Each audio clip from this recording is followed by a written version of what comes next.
Good afternoon, everyone. Thank you for being here as I welcome the Vice President-elect to the Leader's office.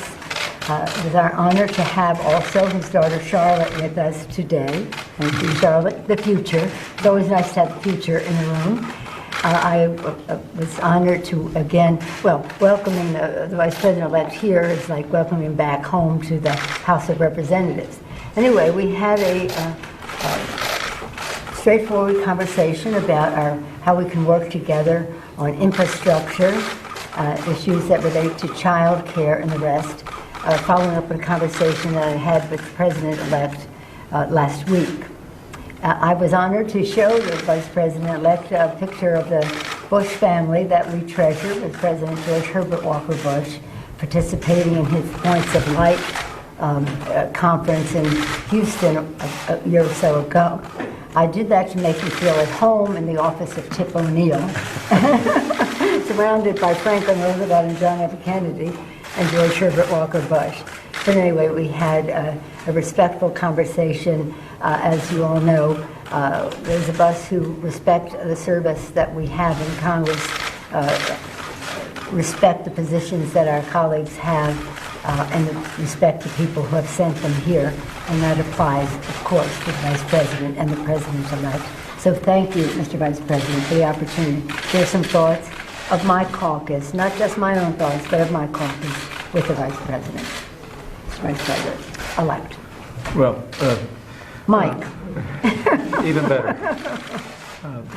Leader Pelosi, thank you for your hospitality. Thank you for what I trust will be the first of many conversations as we move forward toward inauguration and thereafter.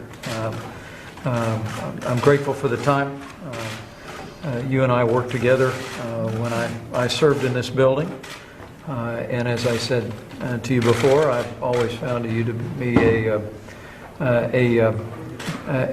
worthy opponent and leader of the loyal opposition. But I have great respect for you and for your service to the country. And I was pleased today to be able to convey the respect of President-elect Donald Trump to you personally.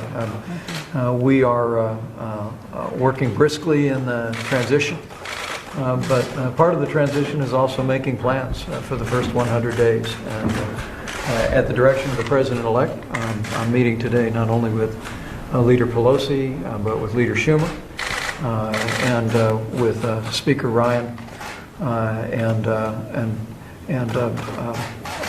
Senator McConnell, and we're beginning to discuss areas that we might move forward on together. And that's what the American people want us to do, is find ways to revive our economy, improve American lives, enhance the security of this nation. And I'm grateful to begin those discussions on behalf of the President-elect with you today. Thank you. Let me just say that as you can hear from, and as you know, Vice President-elect's leadership, I said to him when I spoke to him last week, you're going to be a very valued player in all of this because you know the territory.